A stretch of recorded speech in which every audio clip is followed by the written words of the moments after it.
This is the RS3M Super, the successor to the already popular RS3M 2020. This cube is not too different from the RS3M 2020. Besides the price, the only real difference is the feel and overall build of the cube. The RS3M 2020 was a blocky feel, but the feel of the pieces and the fact that they were so tactile made this cube a really easy choice to pick up. The magnet strength was a bit on the weaker side, but not too weak to not be noticeable when you lube this cube. The RS3M Super did see a couple changes, most notably the increased magnet strength, which I prefer. This cube does have a bit more tactility in the pieces, therefore making it a tad bit more blocky than the original RS3M. The piece design isn't much different other than the design of the center caps, or the shades of colors, which are pretty much identical between the two cubes. The adjustment system is the same throughout both cubes, except the Super's is purple, so I guess it makes it better. And while only 2 versions of the RS3M 2020 exist, there are 3 of the RS3M Super, which started the trend with having 3 different types of Moyu cubes to choose from with every release. Now the RS3M V5. Can you tell the difference? The RS3M V5 kind of goes back to that medium magnet strength. The RS3M 2020's magnet strength is a bit on the weaker side, and the Super's is on the stronger side.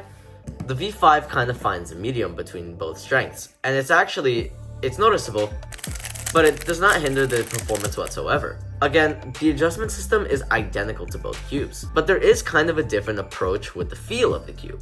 The RS3M Super has more tactility within the pieces and is an overall more blocky feel. The V5 kind of takes its inspiration from the Meilong series of cubes, and is actually less blocky and more airy feeling. Also, by the way, I set these 2 cubes to the exact same settings and applied both weight 5 and stardust onto each as to not give one cube an advantage over the other. Again though, there's not much else going on, no fancy core stuff like core magnets or maglevs, and these cubes being basically identical with different feels, I wanted to see which one is the better of the 2. I started off solving with the RS3 Super, and oh my god, I love the feeling of this cube. It is blocky, and the pieces are so tactile, and it's so clicky, but yet I'm still able to get good results. The cube has insane corner cutting, and I even got an 11-second solve, which is my best solve ever on a budget cube, and only 3 seconds away from my PB. Oh my god! 11 seconds! 11 seconds, are you kidding me? Yo! This cube is a great choice to pick up, and the increased magnet strength does compensate for a bit more friction that this cube has compared to the V5. Generally, I do like the blockier feel of the RS3M Super, which is why I ended up with an average of 5 of 16.78 seconds, and an average of 12 with 16.73 seconds. Now for the RS3M V5. The RS3M V5 has a feeling of cube that I generally have used more. For example, the Yo cube is a bit more airy feeling, but yet I use the RS3 V5 ball core as my current secondary experiment, and it is almost as airy as the V5 standard edition.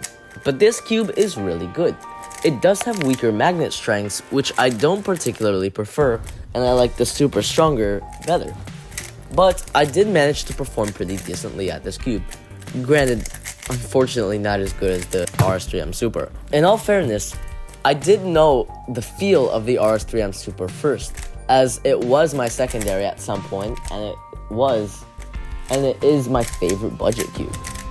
But overall, this cube's performance is actually pretty good. Its corner cutting is really good. I can't really say the same about the reverse though. You definitely have to loosen up the cube first before you use it.